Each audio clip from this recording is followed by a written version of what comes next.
j'ai du mal réellement dans mon personal branding à dire que je suis multi-entrepreneur.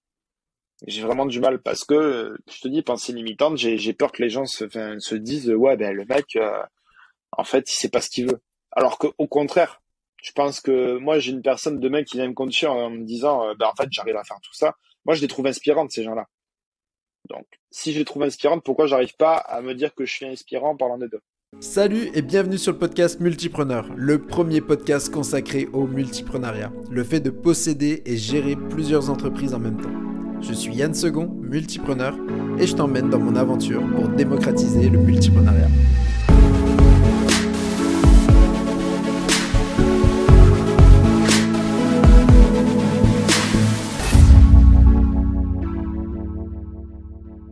Bonjour Jonathan, bienvenue. Très heureux de te recevoir aujourd'hui pour parler multipreneuriat et du coup on va se concentrer sur deux choses principales. C'est comment tu as fait pour lancer tes activités et comment tu t'organises au jour le jour pour gérer celle-là. Et donc avant ça, est-ce que tu peux te présenter?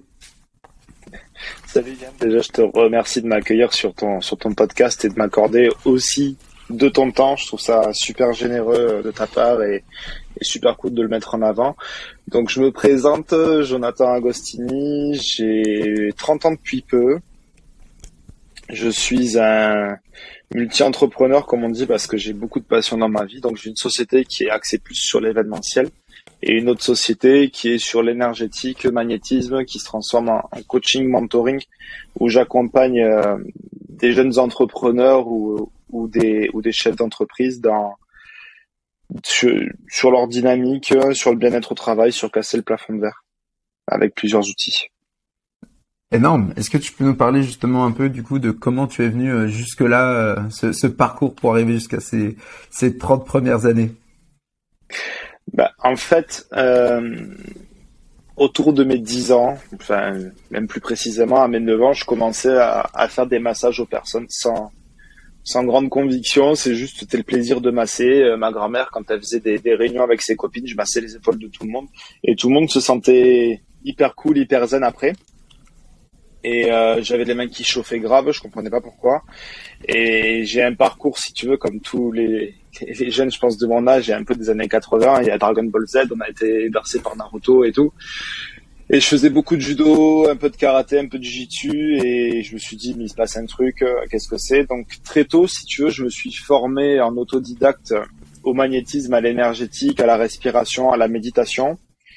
Et tout ça, j'ai cherché à le capitaliser assez vite parce qu'à 16 ans et 17 ans, j'ai fait de premières formations énergétiques, notamment de Reiki. Donc le Reiki, qui est l'énergie universelle avec un protocole assez ciblé, où je suis passé troisième degré de Reiki. Donc troisième degré, le degré du dessus, c'est quand tu peux retranscrire et former à ton tour, pour le quatrième degré, que je n'ai pas fait. Et suite à ça, j'ai eu un bac scientifique avec mention. J'ai cherché à avoir un diplôme d'état reconnu, donc je me suis lancé en kiné avec les prépas et tout, et ça l'a pas fait. Mais je commençais à faire des soins, et du coup, quand tu fais des soins à 18, 19, 20 ans à des personnes qui ont 50 ans, et que tu leur dis un peu leur cas de vérité sans avoir trop de vocabulaire, ou le vocabulaire d'un gosse de 18 ans, ben, c'est un peu chaud. Et j'ai fait une grosse déprime, grosse dépression. Et suite à ça, il fallait que je trouve du boulot parce que j'en avais marre des études. J'ai été diagnostiqué très haut potentiel et toutes les choses qui vont avec, hypersensible, hyperacoustique, hyper truc, hyper muche. On m'a donné plein de cases et moi j'ai dit à tout le monde, ben les cases c'est cool, je vous laisse les cocher. Moi je m'en fous et je vais faire de la restauration. Et donc du coup j'ai fait de la restauration. Je me suis formé sur le tas parce que, comme tu as pu le comprendre, rentrer dans les cases, ça me saoulait. Et toujours avec un problème avec l'autorité, c'est-à-dire qu'une personne qui ne m'apporte rien est une personne qui ne m'intéresse pas. Je suis désolé, mais j'ai besoin d'avoir des personnes qui me tirent vers le haut au-dessus de moi, sinon c'est compliqué. Et donc très vite, j'ai monté les échelons, j'étais responsable d'un restaurant à 22 ans. Au bout d'un an, mon directeur, c'était un petit peu chaud avec le patron aussi. Du coup, enfin pas c'était chaud, mais on s'accordait plus. Donc je suis parti. J'ai bougé de ville. Je suis natif de Toulouse. Je suis parti à Nice pendant pendant 15 mois où j'ai travaillé au Negresco et en parallèle, j'ai lancé mon projet événementiel qui s'appelle du coup toujours le Fou du Bocal, où le but c'était d'expliquer aux gens comment faire des cocktails de manière super simple, parce que si j'y suis arrivé sans y avoir appris, pour moi tout le monde peut y arriver. Et c'est un peu la maxime qui guide ma vie. Si quelqu'un est capable de le faire, pourquoi moi je serais pas capable de le faire? Et inversement, si moi je suis capable de le faire, pourquoi la personne qui est en face de moi ne serait pas capable de le faire? Donc de ce fait, j'ai construit le Fou du Bocal avec cette énergie-là, montrer aux gens qu'on pouvait faire des cocktails de manière simple sans matériel pro. Et ça en est devenu une société d'événementiel, un peu de traiteur cocktail, de team building, de tout ça. Et on est en train de créer la petite sœur tout doucement qui va être sur le vin et les spiritueux. Et à côté de ça, il y a eu un événement marquant dans ma vie. Enfin, j'ai eu plusieurs événements marquants, mais je pense qu'on y reviendra peut-être plus tard, qui ont fait que l'énergétique m'a rappelé ce côté vraiment accompagnement des gens. C'est pour ça que je suis dans la restauration, parce qu'on va pas au restaurant pour se faire chier. Mais ton serveur est là pour te faire passer un moment incroyable si tu laisses cette place-là. Et on me l'a beaucoup laissé, j'ai eu cette chance-là, et je remercie tous les clients que j'ai eu, c'était cool. Et à côté de ça, l'énergétique, ça me rappelait pour aider les gens à surmonter des traumatismes, casser leurs pensées limitantes, développer leur plein potentiel. Une personne qui me dit, je suis incapable de courir, en fait, si, t'es capable de courir, c'est juste que t'as peut-être pas les bonnes méthodes. Une personne qui dit, je suis incapable de lire, je suis incapable de faire ci. Je prends des exemples bateaux, mais j'ai pas eu ces cas-là, mais parce que les personnes que j'accompagne sur la partie particulier, ça va être plus des gestions de traumatisme, accompagné pendant un cancer sur la partie morale, parce que encore une fois, je suis pas la personne qui dit lève-toi et marche, je fais pas des miracles, hein. Mais par contre, sur l'accompagnement et le bien-être, il y a des trucs à faire et tout le monde en est capable. J'ai beaucoup parlé.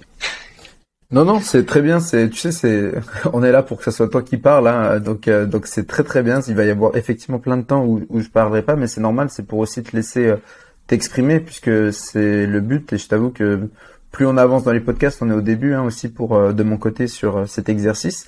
Et c'est vrai que j'ai remarqué que plus on laisse le temps et on maintient des moments de silence face à notre invité, plus il se livre et plus il apporte aussi de valeur dans ce qu'il donne. Donc t'inquiète pas, c'est tout à fait normal et de toute façon on est là pour t'écouter toi, pas pour m'écouter moi. Quand je serai invité ailleurs, c'est moi qui parlerai, mais là on est tous là pour toi. Donc pas de souci. Moi il y a deux petites choses du coup qui m'intéressent par rapport à ce que t'as dit. Déjà, du coup pour bien être d'accord, t'as fait ça on va dire de manière séquentielle, c'est-à-dire que t'as commencé par toute la partie énergie. Ensuite, quand tu t'es réorienté dans la restauration, ça c'est quelque chose qui est venu que tu as continué ou au contraire que tu as laissé un peu de côté et qui est revenu après? En fait, j'ai fait de l'énergétique. Ensuite, j'ai tout coupé, j'ai tout arrêté, j'ai dit stop et je suis parti dans la restauration. Quand j'étais dans la restauration, si tu veux, à droite à gauche, je faisais des soins parce qu'on me le demandait, parce que j'en parlais. Et quand t'as un truc qui te passionne, c'est compliqué de pas en parler. Mais le truc, c'est que la restauration, ça me passionne aussi dans le sens le côté art de la table. Okay. Donc même aujourd'hui, si tu veux, je l'ai pas abandonné. J'ai un cabinet où je reçois les gens en énergétique avec une salle de formation. D'ailleurs, mon cabinet est dans une école de management d'une personne que tu reçois en podcast très prochainement. Je crois dans un mois, c'est au mois de novembre, c'est Régis Diaz qui alterne éco. Okay. Et je partage, j'ai mon cabinet de consultation là-bas et je fais mes formations auprès des entrepreneurs et des sociétés là-bas. Okay. Et à côté, j'ai ma boîte d'événementiel où j'ai un associé qui, lui, maintenant s'occupe de l'exécutif. C'est lui qui se déplace sur les lieux de prestation. Et on est en train de faire des pieds et des mains pour avoir un alternant qui, lui, va développer la petite sœur sur la partie vin et spiritueux. Et tout ça, je me rends compte que je suis pas obligé de faire les deux parce qu'on est obligé de rien dans la vie, mais c'est vraiment mon équilibre. C'est de temps en temps, j'ai besoin d'avoir le côté réflexion de l'administratif, stratégie marketing, aller chercher les petites nouveautés parce que je suis une personne très obsessionnelle et j'ai besoin de savoir ce qui se passe un peu dans chacune des sphères dans lesquelles j'interviens pour toujours être la personne, enfin du moins à mes yeux, une personne pertinente là-dessus. Et ouais, c'est de la séquence, mais il a fallu que je fasse ce travail où, en plus de la séquence, je me dise, en fait, c'est pas soit l'un soit l'autre, t'es réellement les deux. peut-être qu'un jour, et j'aspire à plus partir sur la partie mentoring, coaching d'ici quelques temps, mais j'aurai toujours un pied dans le foot du bocal parce que c'est ma première société, puis c'est un truc cool si tu veux. Autant le monde de la nuit, c'est un truc que j'ai arrêté, mais le côté événementiel où tu crées, les gens ils rêvent tous d'avoir un bar à cocktail chez eux et quand ils se l'accordent, le but c'est vraiment que ce soit incroyable à leurs yeux, quoi. Carrément. Ouais, du coup, tu as un petit peu répondu à mes questions, mais on va de toute façon approfondir ces thématiques. Ma deuxième question, c'était, tu as dit on pour la partie restauration. Du coup, tu as dit que tu avais un associé, donc on en Ouais. parlera après. Du coup, est-ce que tu peux nous parler justement comment vraiment c'est venu, comment tu as lancé le Feu du Boucan, nous en parler un peu plus. Qu'est-ce que c'est concrètement, tu vois, comment tu organises cette activité, enfin, parle-nous de tout ça. En fait, la création du fou du bocal, l'idée elle m'est venue. Il y avait à un moment, il y avait Jérôme Niel, tu sais, qui faisait les tutos de Camille sur Canal+. C'était complètement déjanté. Il partait d'une idée de construction de merde. Il partait dans tous les trucs. Et je me suis dit, putain, ce serait rigolo de faire la même chose avec les cocktails. Donc, si vous cherchez le fou du bocal sur YouTube, vous allez trouver 10 vidéos où je fais un peu le con en créant des cocktails. Et ça n'a pas bien marché. Enfin, ça a marché pour moi dans le sens où ça m'a permis d'aller plus loin. Donc, pour moi, je le vois comme une réussite. Après, le nombre de vues, c'est qu'un chiffre. Euh, et en fait, c'est parti de là. Et en fait, du foot du bocal, on est arrivé à faire des ateliers cocktails. Et des ateliers cocktails, on arrivait à avoir des partenariats avec des marques et à avoir des partenariats sur le sud-ouest, par exemple, avec Armagnac, avec des produits locaux ou avec des distilleries. Et ce sont des produits qu'on utilise sur nos prestations auprès des clients et des grands groupes dans lesquels on intervient. Euh, D'où m'est venue l'idée? L'idée, elle m'est venue de là, en fait. C'est tout ce qui est chiant pour les gens, en fait, il y a peut-être des moyens de simplifier. On peut pas tout simplifier dans la vie, mais par contre, le cocktail, on peut le faire. Et si tu veux, ça me saoule d'aller dans les bars. Je sais pas enfin, je pense pas que tu sois sur Toulouse, on serait peut-être croisés déjà. Mais sur Toulouse, des fois, tu payes un mojito 12 euros, et je trouve ça aberrant qu'il soit dégueulasse. Donc, du coup, le but, c'est de montrer aux gens que des fois, et notamment quand il y a eu le confinement, on a peut-être pas raté le coche parce qu'on aurait pu faire des trucs, mais pendant le confinement, les gens ils ont tous appris à faire des trucs eux-mêmes. Et pour moi, le cocktail, ça fait partie des choses qu'on peut faire soi-même. Et tout le monde pense que c'est compliqué d'avoir du savoir là-dessus parce qu'il faut être diplômé ou autre. Moi, je prends un peu le contre-pied de ça et il y a beaucoup d'influenceurs ou de mentors qui ont exactement ce discours-là et je suis totalement d'accord avec eux. À partir du moment où tu penses que c'est possible, tu peux avoir du savoir là-dessus. Le fou du bocal, en fait, l'idée c'est ça. Tu veux du cocktail haut de gamme, on va te le sortir, il n'y a pas de souci. Par contre, on est des gars simples. Et du coup, ça veut dire que c'est des prestations que tu offres justement à des entreprises, parce que tu parles Ouais, à la fois d'entreprises, de grands groupes, et aussi de particuliers. C'est-à-dire, est-ce que tu as ouais. une volonté que le particulier aussi puisse faire lui aussi son cocktail, ou tu es dans quelle démarche justement par Complet. rapport à ces Non, deux je suis dans la démarche où tout est accessible. Si tu veux faire un atelier cocktail demain soir avec tes potes, on fait un atelier cocktail avec tes potes. Et si demain je dois faire un team building et que ce team building c'est un atelier cocktail, je le fais en mode team building. Je vois pas pourquoi on se fermerait la porte du particulier alors que c'est quelque chose que certaines personnes veulent s'offrir. Tout à fait. Et du coup, t'es pas du tout dans une logique de formation au cocktail, à la mixologie. Si, c'est en train d'arriver. C'est en train d'arriver. J'ai rendez-vous la semaine prochaine avec une école pour ça. Génial, génial, génial. Ouais. Bon, c'est cool. Bon, ça, on est assez proche là-dessus, du coup, puisque moi, j'ai eu aussi eu une agence événementielle, c'est un peu par là que j'ai débuté.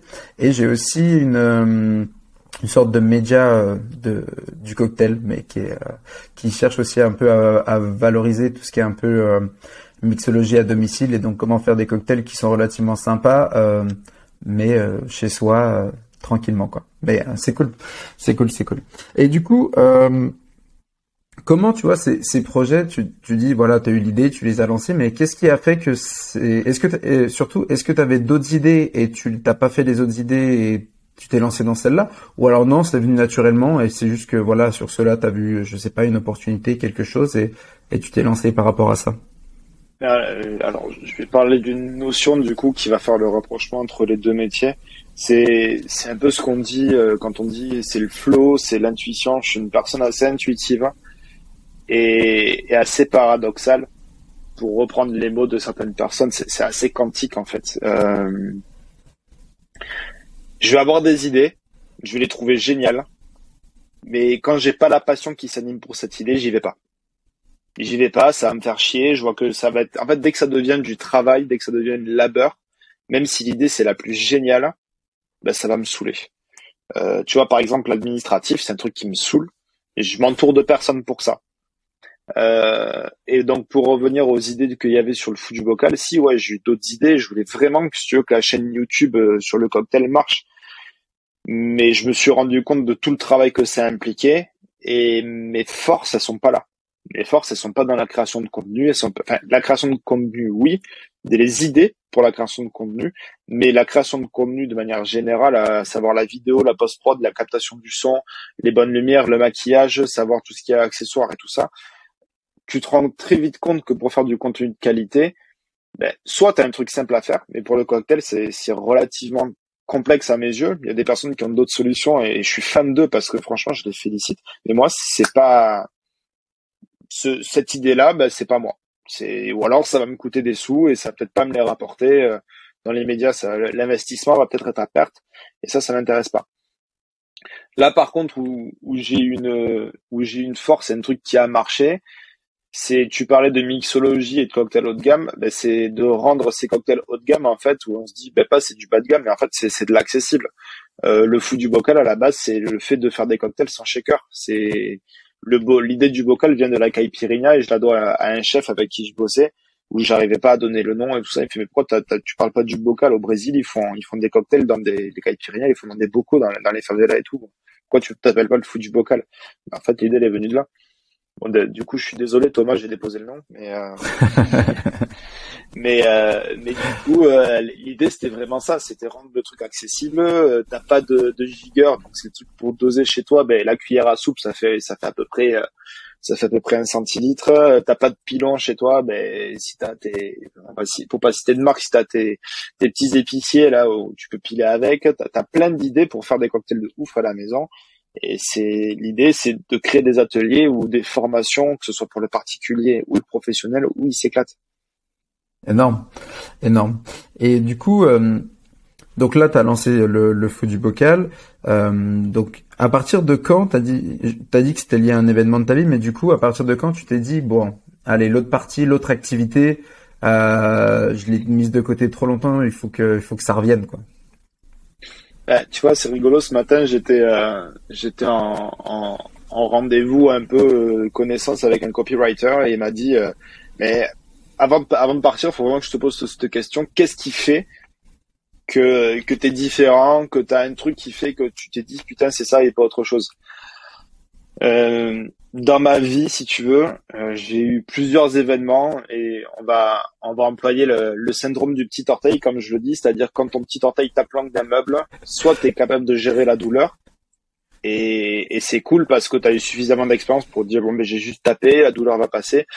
Soit tu t'éclates le petit orteil, tu te fais un arrachement ligamentaire au niveau de la cheville et tu te dis putain, il faut vraiment que j'apprenne à me dire que ben faut faire gaffe. Et en fait, dans ma vie, j'ai eu des cycles ou des piqûres de rappel sur l'énergétique. Et en fait, à chaque fois, l'énergétique et le développement personnel ont été la solution. Pas le développement personnel en mode moi, faut que je me développe, mais dans le sens, t'as un truc à faire là-dedans, de manière très intuitive. Quand je me suis mis dans la restauration, mon premier samedi soir, je rencontre un ostéopathe qui doit partir changer de ville, changer de vie. Le mec, c'était la seule fois où j'allais le rencontrer, quoi. Il n'y avait pas d'autre créneau possible. Et en fait, il me conseille un livre. C'était le moment où je mettais vachement en doute mes capacités que j'avais là-dedans et tout le travail que j'avais fait, parce que on parle des 10 000 heures pour être un expert. Et à 18 ans, j'en étais déjà, enfin, à 20 ans, quand j'étais en restauration, j'en étais déjà pas loin des 10 000 heures.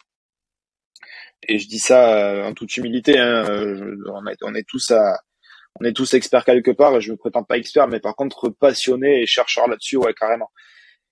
Et je commençais à me dire, mais putain, ça sert à rien tout ce que je sais sur l'énergétique. Et le mec, en fait, il m'a dit, écoute, je suis ostéopathe, dans 48 heures, je me casse en Nouvelle-Calédonie, on change de vie avec ma femme. Et il y a un bouquin qui m'a fait accepter que j'étais magnétiseur, c'est Les Mains du Miracle de Joseph Kessel, qui raconte la vie d'un thérapeute énergétique pendant la Seconde Guerre mondiale. Et en fait, le type, il a négocié ses soins contre des vies, c'est-à-dire qu'il soignait les nazis. Je te la fais hyper courte sur le bouquin. Il soignait les nazis parce qu'ils scamaient, ils avaient le bide en vrac, donc il s'en remettait un peu à ce mec-là. Il soignait notamment Himmler. Et le fait qu'il les soigne, il demandait pas d'argent, mais il demandait quel train et où est-ce qu'allaient avoir lieu les déportations. Et c'est un mec qui a sauvé 1 million de vies comme ça. Donc ça a été le premier phénomène impactant là-dessus qui m'a dit ouais putain, en fait t'as peut-être un truc à faire là-dedans. Deuxième phénomène impactant, c'est je t'ai dit que j'ai vécu à Nice pendant 15 mois, et durant ces 15 mois, il y a eu le 14 juillet 2016 où j'ai mon intuition qui m'a dit ce soir-là, faut pas que tu sois sur la promenade des Anglais, mon grand. Alors que je devais faire la fête sur la promenade des Anglais, et il y a eu le terrible attentat, et en fait je me suis écouté, et avec un pote on a maté une série sur Netflix ce soir-là. Donc ça a été un événement un peu, enfin, j'ai pas envie de dire que c'est dramatique ou pas dramatique, je suis personne pour juger. Moi je trouve ça incroyable que la vie m'ait offert d'être là plutôt que sur la promenade des Anglais, et je me suis dit, en fait, faut que tu t'écoutes à partir de ce jour-là. Et le dernier événement, il a eu lieu, il y a un peu plus de 3 ans. C'est ce jour-là où j'ai vraiment décidé à moyen, court terme de lever le pied sur l'événementiel et vraiment d'investir sur l'énergétique. On s'est séparé avec la personne avec qui on avait des projets dans la vie. Ça, c'était le mercredi. Le jeudi, on enterre le père de mon meilleur pote, alors qu'il avait 62 ans, qu'il était en pleine santé, et le type, son papa, il a fait un arrêt cardiaque en randonnée, comme ça. On sait pas. Et c'était imprévisible. Donc là, tu prends une bouffe. Et le samedi, j'ai une prestation. En fait, j'ai la cliente qui m'appelle à 11h, et elle me dit, mais vous êtes en chemin ou pas? Je fais, mais votre mariage, c'est demain. Elle fait, non, c'est là mon mariage. Et écoutez, je vais me dépêcher, j'arrive. Sauf que j'avais 2 heures de route, et j'ai du cul parce que la prestation s'est bien passée, mais je l'ai raté la prestation. Et en fait, le soir même, je rencontre la personne qui aujourd'hui est ma femme, la mère de notre fils. Et en fait, ce qui a changé dans cette semaine-là, c'est que j'ai rencontré une personne qui m'a dit, écoute, t'as un truc à faire dans l'énergétique, laisse-moi t'aider à te comprendre. Et tu verras, tu feras de grandes choses. Je dis pas que je fais de grandes choses, mais je pense que je suis entouré aujourd'hui de très belles personnes qui m'accompagnent là-dessus, et c'est cette semaine-là, en fait, où la bascule a été faite. Non. Et du coup, quand tu dis la bascule, c'est-à-dire que comment ça s'est passé après? Comment tu vois, t'es reparti sur l'énergie, en même temps, comment t'as réussi à gérer ça avec du coup, ton activité événementielle? Sur l'activité événementielle, j'ai commencé à chercher au début, je recherchais un racheteur. Et je cherchais des gars pour plus que je fasse ces déplacements, parce qu'en fait, c'est un été, si tu veux, où j'ai vachement bossé. C'était l'été avant Covid. Donc, j'avais fait un super chiffre d'affaires. Mais par contre, je pense que tu le sais, quand tu commences à 4 heures du matin et que tu finis à 1 heure du matin, que t'as fait les courses à métro, que t'as fait de la transfert de produits et tout, et que t'enchaînes les journées comme ça, au bout d'un moment, tu lâches, et j'ai failli me tuer en voiture un nombre incalculable de fois à cause de somnolence et tout, et les petites routes de campagne. Donc j'ai cherché des personnes à embaucher pour se déplacer en prestation à ma place, dans un premier temps. Et en fait, jusqu'au jour où j'ai rencontré un gars, et je lui ai dit, vas-y, reprends-moi. Il m'a fait, ok, je te reprends. Il m'a dit, les banques me suivent pas. Et je fais, par contre, en fait, je me rends compte que reprendre, c'est bien, mais j'ai besoin d'une personne comme toi pour m'accompagner, parce que reprendre seul, j'en ai pas les épaules. Et en fait, ce type-là, aujourd'hui, c'est mon associé. Non. Et du coup, comment t'as fait la bascule entre justement ce passage-là où t'avais quel statut quand t'avais commencé à faire ça? Auto-entrepreneur. Et là, Ok. on vient de se monter en société il y a bientôt 2 mois. Ok, d'accord. Oui, donc voilà, c'est ce format-là qui a permis de rentrer en société. C'est pour ça que je te posais la question, que ça soit pas justement. Ça aurait été intéressant aussi de savoir comment t'étais passé de l'un à l'autre, si t'étais déjà en société, Non, tu non, faisais non. rentrer un associé, tu vois.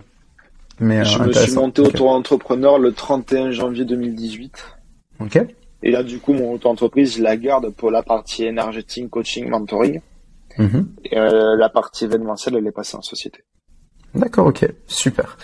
Eh bien, du coup, je te propose de nous parler un peu comment tu t'organises entre ces deux activités, mais pas seulement, puisque justement tout à l'heure tu m'as dit que tu n'avais pas seulement deux sociétés, tu avais aussi quelque chose qui te prenait un temps complet que je te laisserai présenter après.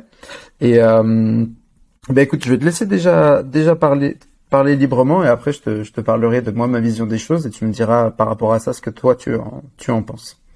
Donc alors comment Ouais. tu t'organises par rapport à tout ça? Comment je m'organise? En fait, il y a ce que j'appelle les obligations.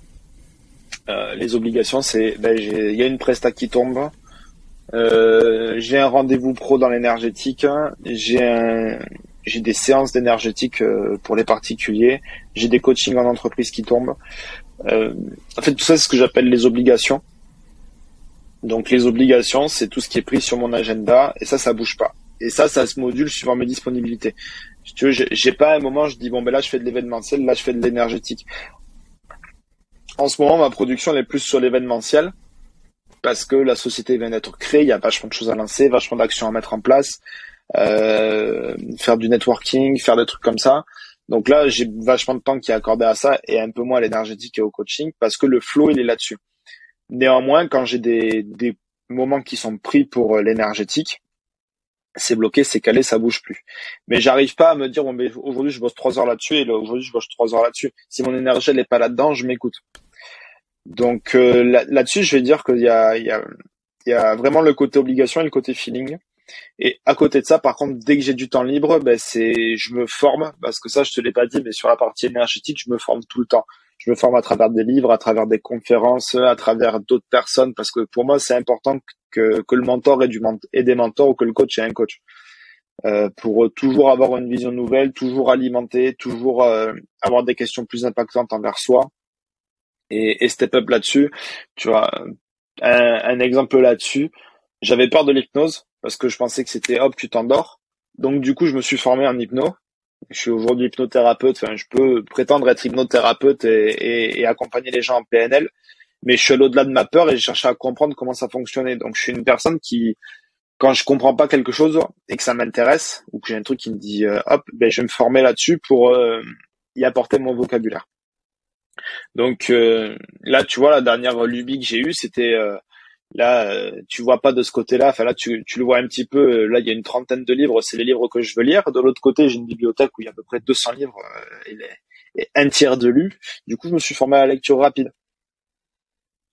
Donc, dès que j'ai du temps libre à m'accorder, soit je me le prends pour moi ou je vais faire du sport, notamment de la course à pied, ou alors de la lecture, ou alors je me divertis et je me vide la tête dans les jeux vidéo parce que ça fait partie de ma culture depuis que je suis tout gosse.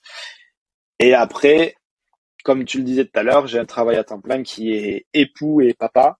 Donc ma femme nous a offert ce joli cadeau d'un petit garçon qui est incroyable.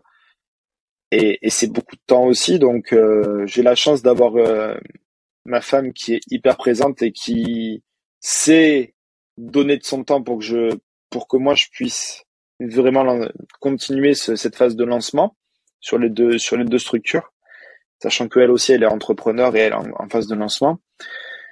Donc je sais pas si j'ai répondu à ta question, mais je pense voilà, j'ai vraiment ce caractère obligatoire ou tout ce qui est obligatoire. Tu vois, aujourd'hui le podcast pour moi c'était de l'obligatoire. C'était pas une contrainte, au contraire, mais c'était de l'obligatoire. C'est 2 heures fixées. Je sais que j'ai 2 heures à faire là-dessus. Ce matin, je te dis que j'avais un rendez-vous, c'est 1 heure, j'ai 1 heure là-dessus. Ce qu'il y a entre les deux, ça va être entre de la lecture. J'ai pris le temps de faire un post LinkedIn ce matin. Tu vois, je suis pas régulier sur les réseaux sociaux. On me dit qu'il faudrait que je le sois plus. Donc, je vais peut-être me mettre une obligation là-dessus. Mais voilà, j'ai le caractère obligatoire et le côté flow. Est-ce que du coup ce côté obligatoire pour toi il intervient quand tu es juste sur justement des échanges avec d'autres personnes?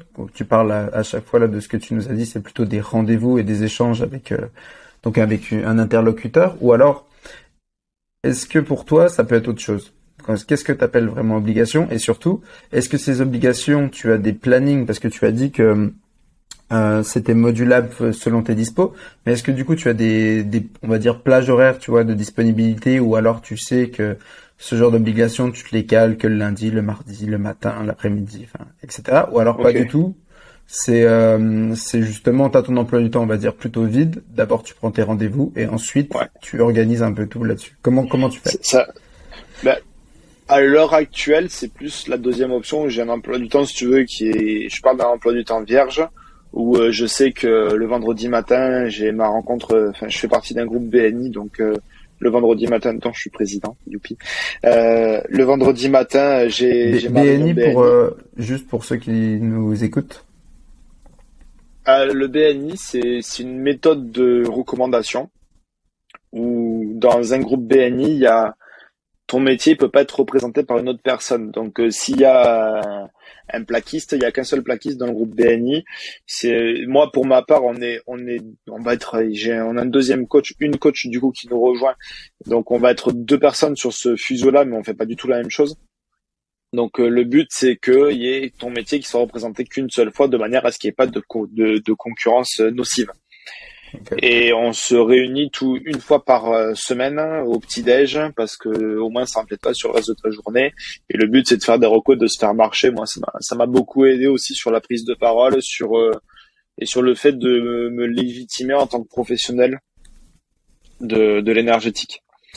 Donc ça c'est le vendredi matin, et après ben, j'ai une plage horaire, on va dire, de 8h à 18h où là ben je remplis les cases quoi.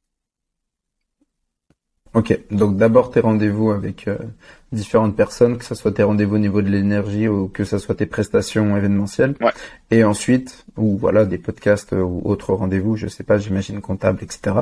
Et ensuite, du coup, en fonction de ça, après, tu complètes par d'autres activités. c'est ça. Et après, c'est aussi, en fait, ça c'est une phrase que j'utilise beaucoup en événementiel. Le but, c'est d'être suffisamment en place pour gérer l'imprévu. C'est-à-dire, je veux encore, j'ai cette chance-là d'avoir cette maîtrise, et j'espère que j'aurai la chance de moins l'avoir plus tard ou d'avoir un temps d'attente. Mais au moins, je sais quel temps est disponible. Parce que un super bouquin écrit par Fabien Licard qui est Votre temps est infini, faut savoir quantifier son temps, combien coûte ton temps, et savoir dans quelle mesure ce que tu fais, ça t'apporte quelque chose. Et pour moi, c'est hyper important d'avoir cette gestion-là et cette liberté-là. Demain, mon planning sera sûrement plein sur plusieurs semaines ou plusieurs mois, c'est tout ce que je me souhaite et je travaille pour. Mais ça m'empêchera pas encore d'avoir cette gestion-là. Parce que ben, je ne fais que remplir des cases. Pour moi, je le vois vraiment comme un jeu. Mon planning, c'est un jeu. Je remplis des cases.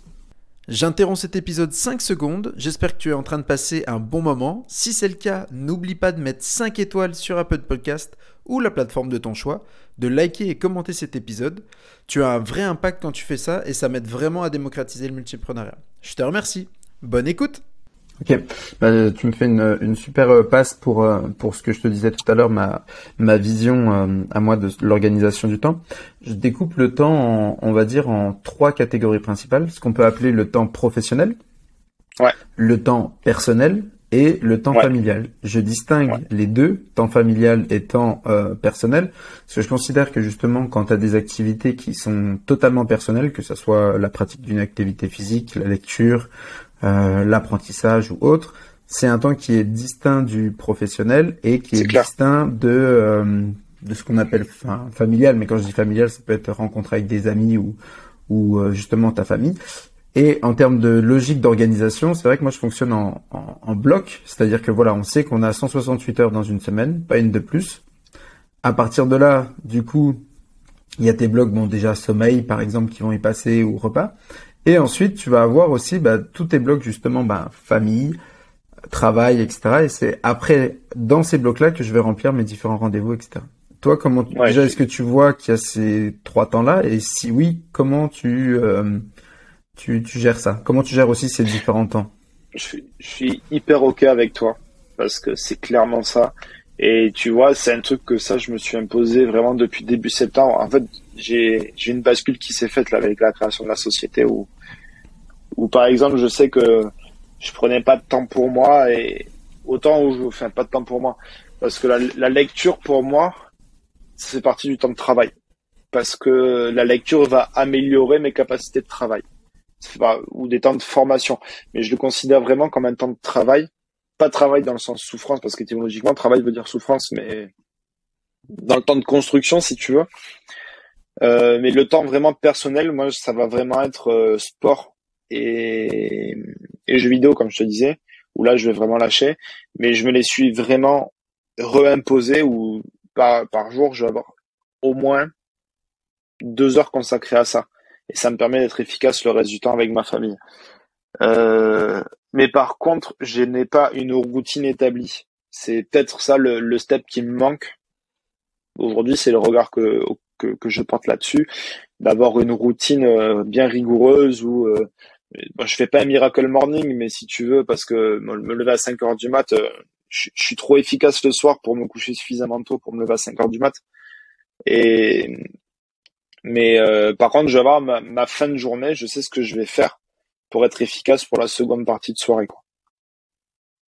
Là, du coup, tu m'intéresses. C'est justement en termes de rythme. Donc, tu as utilisé le terme de routine, mais une routine, elle n'est pas forcément matinale, elle n'est pas forcément nocturne. Enfin, je veux dire, là, tu m'as parlé du fait que tu travailles du coup potentiellement le soir. Comment tu t'organises justement? Est-ce que toutes tes journées quand même ressemblent à quelque chose ou alors absolument pas? Et si absolument pas, comment tu fais, tu vois? Alors toutes mes journées ressemblent à peu près à quelque chose où le matin on va vraiment prendre du temps à trois avec mon fils et ma femme, où tu as vraiment la phase de réveil du petit qui pour moi c'est des moments, si j'ai pas envie, j'arrive pas à me dire je vais me lever avant. Donc c'est pour ça que je proscris le matin. Et ma femme, si tu veux, vu qu'on bosse quand même beaucoup de la maison, elle bosse encore beaucoup de la maison et moi je suis en train un peu petit à petit de partir sur mon cabinet. Mais ma femme, elle est quand même assez efficace le soir.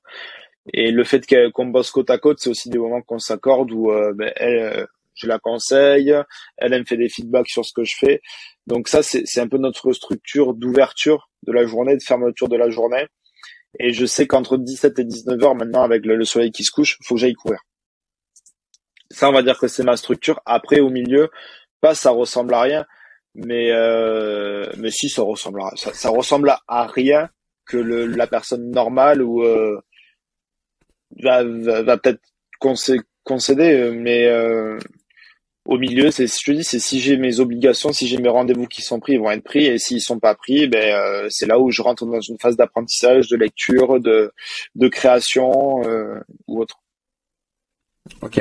Et quand tu parles justement d'activité le soir, justement, c'est quoi? C'est jusqu'à quelle heure? C'est quel format? Ça dépend. Parce que, du coup, tu vas courir, tu vois, 17-19, et c'est quoi? C'est au retour, du coup, ou c'est au retour, en fait. En fait, quand je fais une séance individuelle ou un coaching, c'est assez lourd physiquement pour moi, même si je sais me préserver pendant les séances, comme ça me permet d'en enchaîner. Mais il faut que j'ai un peu ce sas de décompression pour que toute la pression que j'enlève aux personnes ou toute la pression que moi je me mets, plus ou moins nocive, hein, mais voilà, que tout ce que tu emmagasines dans la journée, si j'ai pas ce sas de décompression à travers le fait de faire un footing ou de faire du sport, il m'arrive parfois que je le ramène à la maison et l'exigence que je suis une personne ultra exigeante sur le développement personnel et tout ça, je dois pas l'imposer à ma famille parce que cette exigence-là, elle ne me concerne qu'à moi. Et si j'aime ma femme et si j'aime mon fils, c'est pas parce que elle me ressemble justement, c'est parce qu'elle m'apporte. Ce sont deux personnes, autant mon fils que ma femme, qui font. Enfin, pour moi, c'est ma vision du couple. Hein, une personne avec qui tu es te sublime.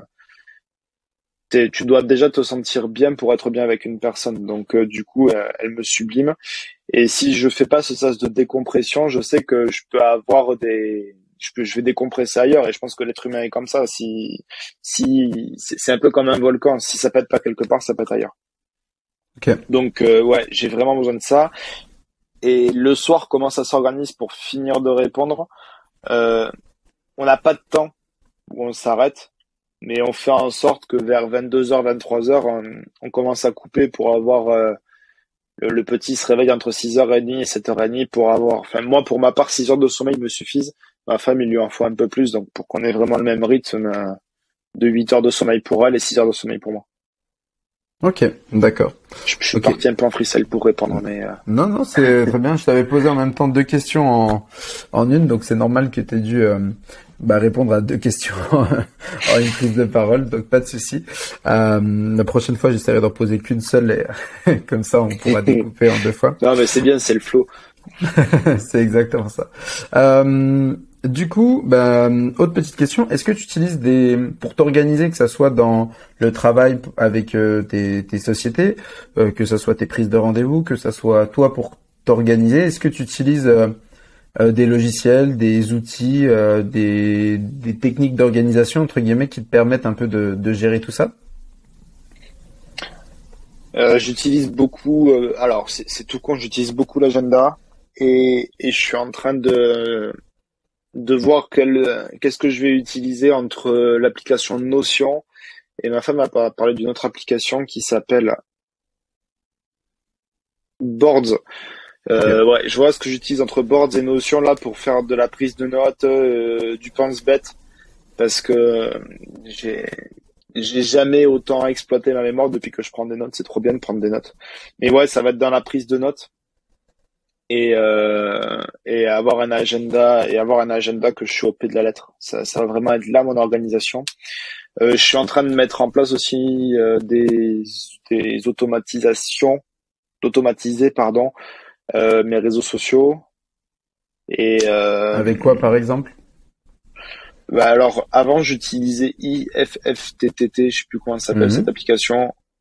Ça marchait bien. Et après, ça va être de la programmation. Et là, tu vois, je vais vraiment m'accorder une plage horaire où je vais m'obliger pendant 1 heure ou deux, le lundi ou le dimanche. Pendant 2 heures, je bosse mes postes hein, et au moins j'ai mes postes de la semaine, voire du mois qui sont faits. Ça, avant, je le faisais, c'était bien.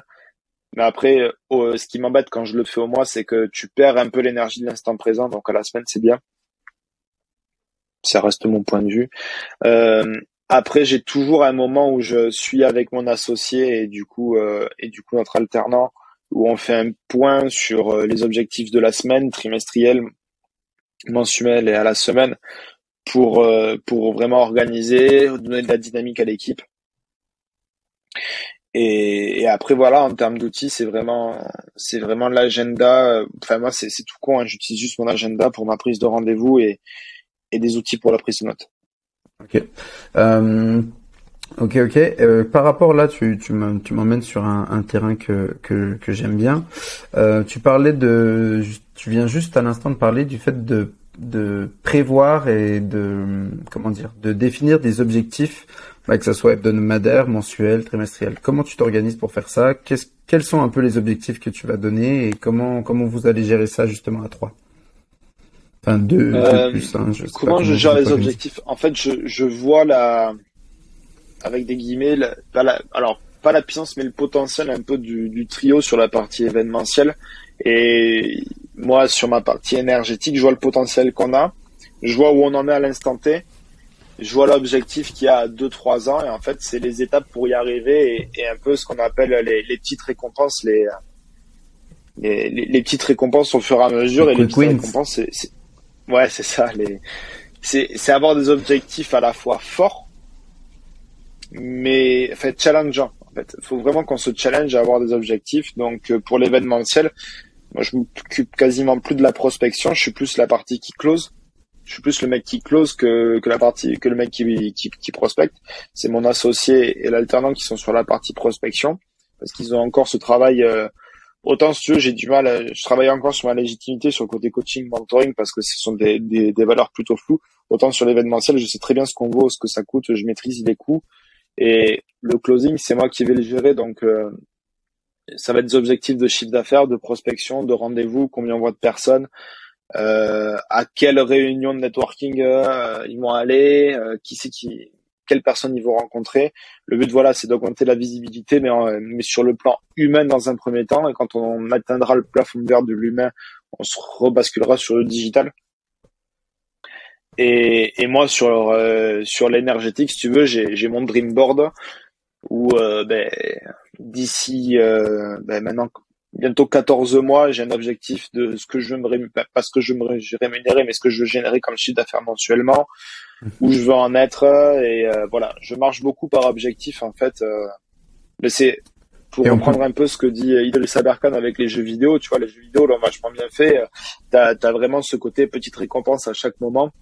Ben, c'est un peu le même principe, quoi. Je me fixe des petites récompenses à chaque moment, que ce soit autant sur le sport. J'ai un objectif fort dans le sport, là, qui va arriver pour, si dans le meilleur des mondes, au plus tard, juin 2024, si j'ai la possibilité de le faire en 2023, ça va être plus compliqué, mais je le ferai en 2023.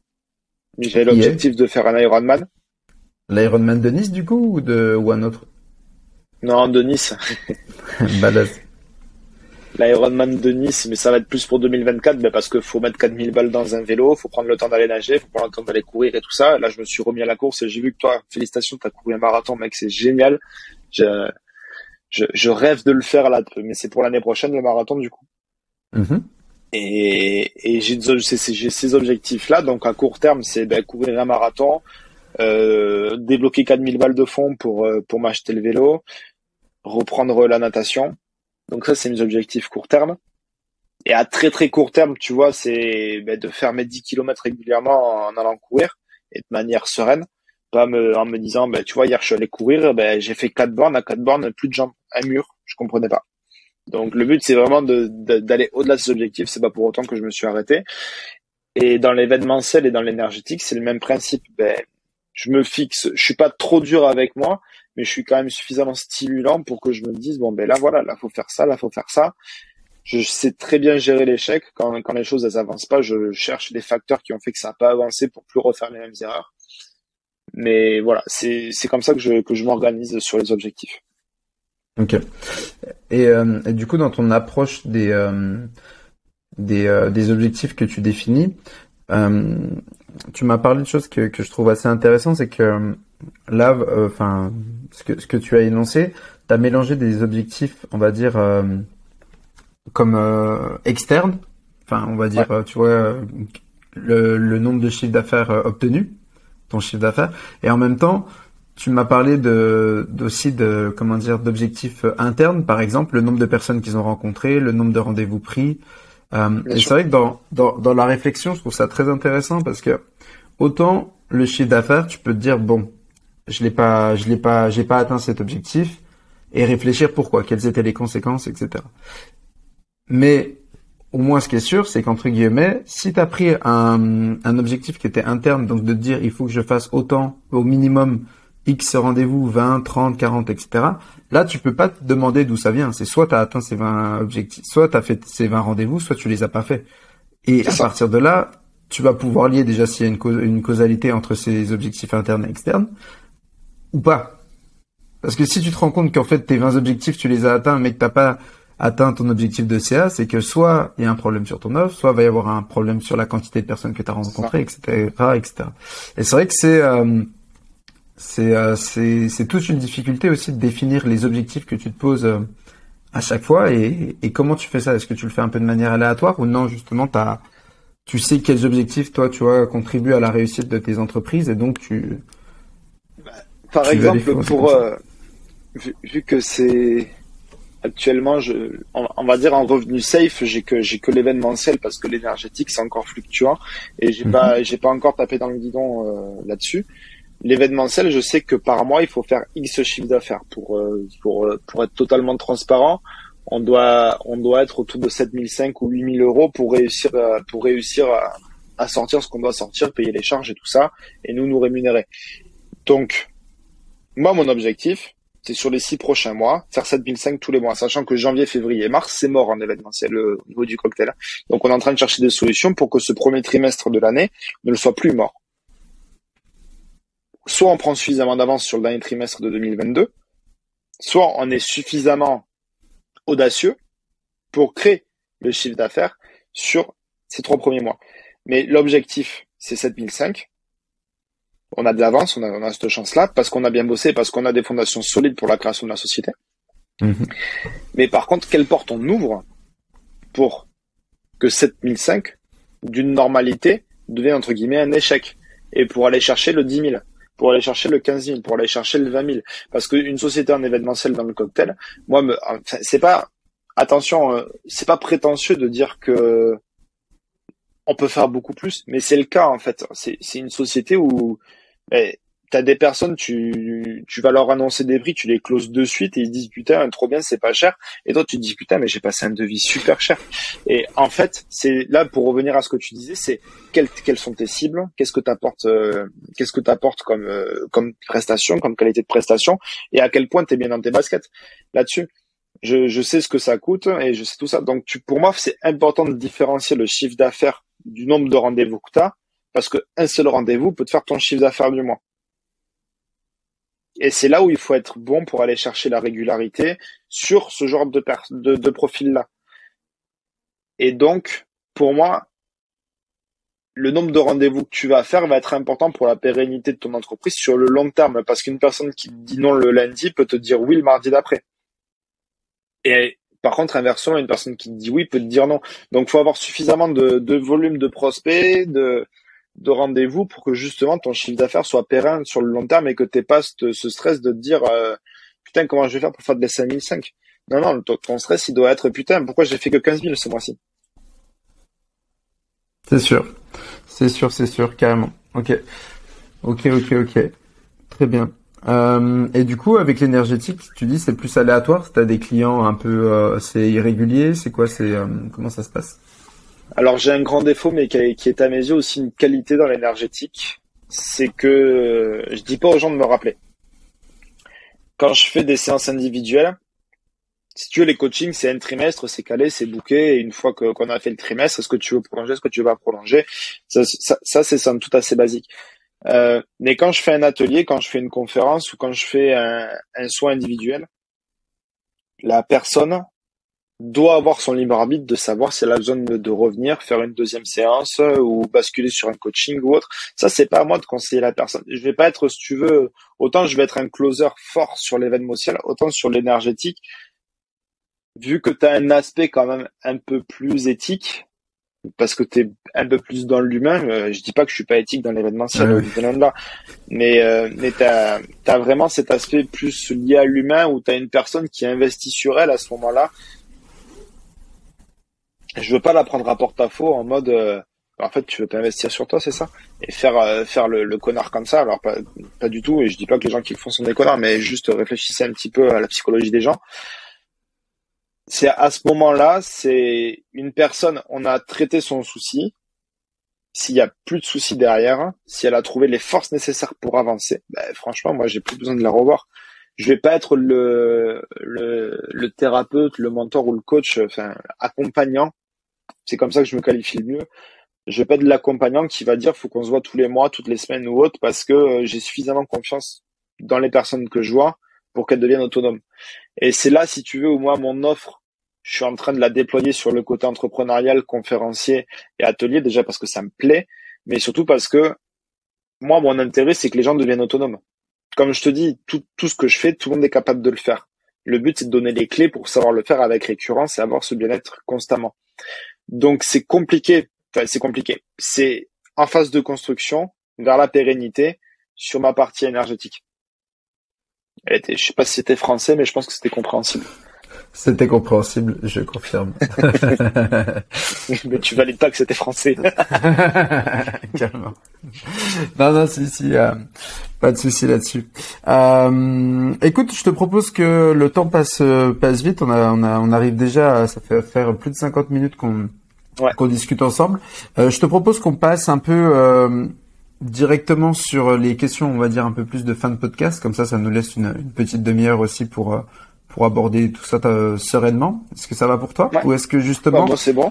Sur ou alors voilà, petite question, est-ce que justement sur l'aspect lancement de boîte de projet ou organisation, il y avait d'autres choses que tu souhaitais apporter, énoncer avant qu'on passe à cette partie-là? Je pense que j'en ai fait beaucoup, je me suis surpris moi-même. Donc je sais pas toi si tu as envie qu'on aborde d'autres points ensemble, si j'ai d'autres choses à apporter, mais je trouve que c'était assez vaste. Clairement. Non, écoute, pour moi, c'est bon. Est-ce que, justement, petite question avec lesquelles on a échangé avec les différents multipreneurs que j'ai interviewés jusqu'à maintenant, est-ce que tu as eu des fois des difficultés à te présenter, ou alors tu vois on va dire surtout une problématique pour te présenter toi-même ou communiquer sur justement ce qu'on peut appeler aujourd'hui personal branding ou autre, du fait de la différence et de la multiplication de tes activités? C'est du vécu ce matin. Je commence mon post LinkedIn en écrivant il y a un trait de LinkedIn, il y a un trait que je vous ai jamais parlé dont je vous ai jamais parlé sur LinkedIn, parce qu'en fait j'ai deux profils LinkedIn. J'en ai un, Jonathan Agostini, sur la partie événementielle, et Jonathan Agostini Caillot sur la partie vraiment conférencier, coaching, mentor. Énorme. Et en fait, le Jonathan Agostini, il est mort, le compte. Et pour moi, je pense que c'est une pensée limitante, hein. Mais je parle pas de l'événementiel sur la partie coaching. Et je suis en train de réfléchir, est-ce que c'est une erreur ou pas? Voilà où j'en suis. Aujourd'hui, j'ai du mal à communiquer sur les deux en même temps. Parce que sur le long terme, je te dis, là, l'événementiel, c'est peut-être quelque chose où je vais être de plus en plus effacé. Ou alors je le ferai autrement, parce que j'ai d'autres projets, je te le cache pas, vis-à-vis de l'énergétique, j'ai d'autres projets qui sur le long terme vont faire du multi-entrepreneuriat aussi sur la partie énergétique. Mais j'ai du mal réellement dans mon personal branding à dire que je suis multi-entrepreneur. J'ai vraiment du mal, parce que je te dis, pensée limitante, j'ai peur que les gens se disent ouais, ben le mec en fait il sait pas ce qu'il veut. Alors que au contraire, je pense que moi j'ai une personne demain qui vient me coacher en me disant en fait j'arrive à faire tout ça. Moi je les trouve inspirantes, ces gens-là. Donc si je les trouve inspirantes, pourquoi j'arrive pas à me dire que je suis inspirant en parlant des deux? Vous avez 4 heures.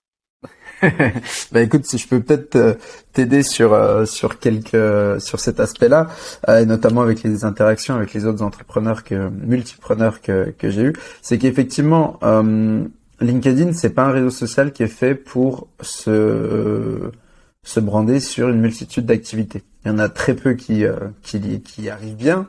Je vais parler par exemple d'Hugo Benz, qui a réussi à valoriser le fait qu'il ait plusieurs entreprises, même si lui est dans un secteur quand même aussi assez proche. Mais c'est effectivement une grande difficulté, et moi pour être tout à fait transparent, hein, ce terme de multipreneur, il vient de cette difficulté de se définir justement sur l'un ou sur l'autre, et surtout d'apporter de la légitimité entre les différentes activités. Parce que j'imagine, je sais pas si ça t'est déjà arrivé à toi d'avoir un client qui t'a vu sur le côté événementiel, et en fait pour te contacter, il te rend compte et il voit que t'es plutôt sur le côté énergie. Est-ce que ça c'est déjà arrivé ou pas encore, ou dans l'autre sens, hein? Ouais, c'est déjà arrivé, mais je te dis, après la vie est bien faite, parce que une fois, tu vois, je rencontre un client pour closer en événementiel, un super devis, tu vois, le client qui fait ton mois, quasiment. Et en fait, le rendez-vous a duré 10 minutes pour closer. Et après, il m'a dit, maintenant, parle-moi de ton autre activité. Et je fais quoi? Et en fait, on a passé 1 heure et demie à parler énergétique, on a parlé de médiumnité, on a parlé de tout ça. Et à la fin, tu vois, il me dit, mais pourquoi je te rencontre? Et là, la réponse que je lui apporte restera dans le domaine du privé, tu vois. Mais la réponse à cette question a donné sens à toute la rencontre. Non. Et du coup, il connaissait ton activité, ta deuxième activité avant de te rencontrer, ou c'est au cours de l'échange qu'il l'a apprise?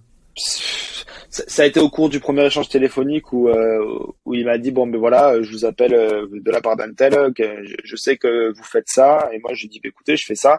Mais aussi pour les entreprises, tu vois, là, je lui glisse rapidement que je fais du coaching en entreprise ou vis-à-vis du bien-être. Et en fait, on bosse avec lui pour l'instant que sur la partie événementielle. Mais je sais que si un jour il a la fenêtre de tir qui s'ouvre sur le coaching en entreprise et le bien-être en entreprise, ça va se faire. Ok, ouais. Et par contre, tu vois, par exemple, au BNI, donc le cercle d'entrepreneurs où enfin le cercle, là, les réunions d'entrepreneurs où où t'es pas représenté, ils, ils savent que j'y suis que pour l'énergétique, mais ils savent que je fais le reste aussi.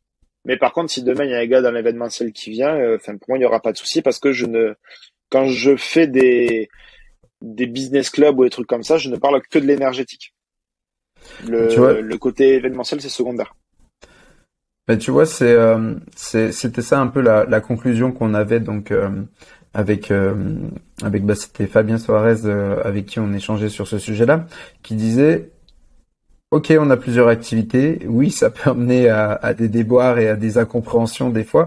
Et pour éviter en fait ces incompréhensions, c'est vrai que quand tu as un client ou quand justement tu vas pour closer un client, là c'est sûr qu'il faut mettre qu'une seule activité en avant. Tu Ah, mais closes c'est ce sûr. client et après seulement tu peux ouvrir à d'autres portes. C'est sûr que si tu commences à lui parler de toutes les activités, de tes autres projets, qu'il y a aussi moyen de faire ci, faire ça, bah là, tu te retrouves dans la situation où t'es en... Là, et puis même sur la partie énergétique, alors t'es conférencier, t'es formateur, tu fais du particulier, tu fais du coaching personnel. Déjà juste là, t'as 4 activités. Clairement. C'est déjà juste là-dessus, les gens ils se disent mais attends mais mec t'es conférencier, enfin comment ça se passe? J'ai pas encore une notoriété de grand conférencier, j'ai pas encore une notoriété de grand mec qui anime des ateliers ou autre. Et les gars, comme on va citer, j'ai vu que tu avais cité sur un post où Oussama Hamar ou des mecs comme Idriss Abakan, Étienne Klein, tu vois, pour parler aussi des gens peut-être un peu moins engagés sur les fronts. Mais ces types-là, ils ont une spécialité où ils sont devenus directement derrière conférenciers. Pour parler de Mohamed Bouclé aussi, qui pour moi c'est un monstre ce type-là, dyslexique, vice-champion du monde de lecture rapide. Et là, il vient de faire un TEDx début du mois. Enfin, le type, tu te dis, il a 32 ans, trop fort. Mais c'est pareil, mais c'est des gars dans leur branche, ils sont multipreneurs. Conférenciers, formateurs, les bêtes de concours. Et eux, ça les gêne pas, mais c'est parce que c'est des sommités, quoi. Incroyable, incroyable. Le Ouais. TEDx, le fameux saint graal de tout présentateur conférencier quoi. Un jour sur le Ouais, ben multipreneuriat pour moi. ben, écoute-moi un jour sur la conscience. Parfait, incroyable. On se donne rendez-vous. Le rendez-vous est pris. Non. Est-ce que pour finaliser également, qu'est-ce qui justement t'a plutôt inspiré ou dans ta vie, tu vois, qu'est-ce qui tu nous as parlé du livre tout à l'heure, mais est-ce qu'il y a d'autres choses qui t'ont inspiré et motivé dans ta vie ou qui te motivent même encore maintenant dans ta vie? Euh, le merci des gens.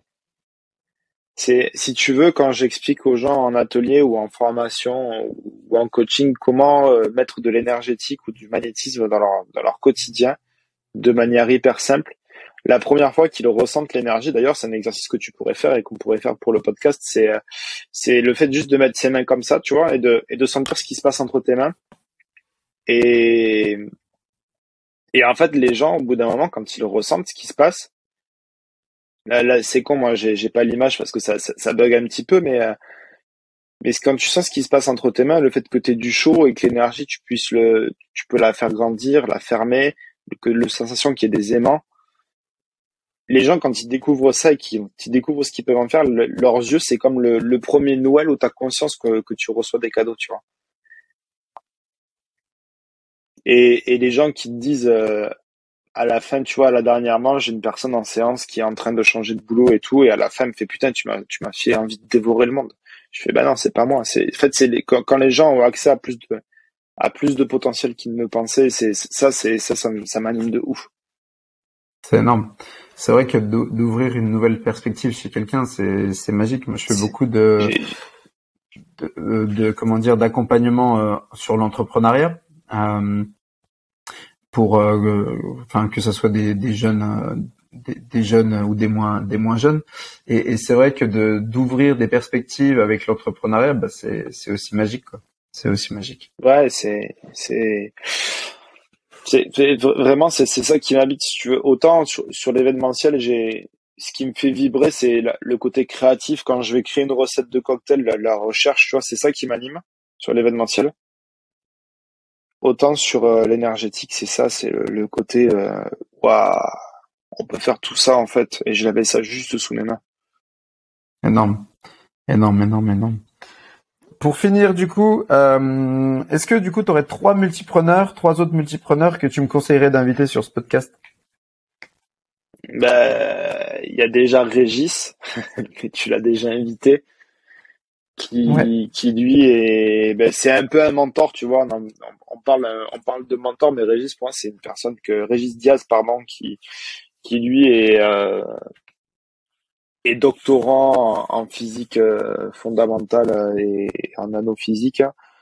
Et il est multipreneur sur la partie formation managériale, communication internet. Tu expliqueras mieux que moi, il est encore plus poussé. T'as Kevin Ernest qui pourrait être rigolo, qui est lui est couvreur zinger, mais il a plusieurs activités à côté, t'en parlerais mieux que moi. Et ensuite, t'as le mentor, le mec qui me coach en ce moment, qui s'appelle Zachary Benaziz, qui lui a créé un club business pendant le Covid. Il est mentor à côté de ça, il fait des petites conférences, et il est assez impactant comme mec. Ok, énorme. Eh ben écoute, je te remercie pour ces infos. Est-ce que tu as autre chose que tu aimerais rajouter ou comment dire, ou partager avant qu'on termine? Ouais, je vais conseiller un mec à lire. Allez, énorme. Je vais conseiller un mec à lire. Tu vois, là, je suis en train de le finir. C'est Le Calme et la Clé. Enfin, c'est surtout l'auteur. Là, je sais, c'est à l'envers. C'est Ryan Holiday. Retenez ce nom. C'est l'un des plus grands philosophes modernes, à mes yeux. Avec, ils disent que Robert Greene est très bon, mais je l'ai pas encore lu, donc je peux pas avoir d'avis personnellement. Ryan Holiday, son premier bouquin, c'est L'obstacle et le chemin. C'est dingue à lire. Et il faut que tout le monde lise L'Alchimiste de Paulo Coelho. C'est important. Clairement. L'Alchimiste, ouais, lecture clairement conseillée pour tous, ouais. On est d'accord. Où est-ce qu'on te retrouve? Le fou du bocal, je vous recommande vivement Facebook et Instagram où on va vraiment reprendre la communication digitale dans peu de temps avec de super photos et tout. On a fait des événements assez forts. Donc c'est le fou du bocal sur Instagram et FDB officiel sur le fou du bocal pardon sur Facebook et FDB officiel sur Instagram. Et pour ma part, Jonathan Agostini Caillot sur LinkedIn, c'est sur la partie énergétique, c'est là où je suis le plus actif. Je vais me mettre à Twitter. J'ai une page Instagram au nom de Jonathan Agostini, c'est ma page perso, mais elle est en train de devenir publique parce que c'est bien plus impactant. Et voilà, ça va être Instagram et LinkedIn. Et c'est déjà bien. C'est déjà énorme. C'est déjà énorme. Eh ben écoute, je te remercie vraiment pour cet échange. J'espère que tu as passé un bon moment parmi nous. Et puis je te dis à bientôt en tout cas. D'accord, à bientôt. C'était cool. Félicitations, tu es arrivé au bout de cet épisode. S'il t'a plu, n'hésite pas à prendre 15 secondes pour nous laisser 5 étoiles sur Apple Podcast ou la plateforme de ton choix et à partager cet épisode autour de toi. Ça nous aide vraiment à faire connaître ce podcast.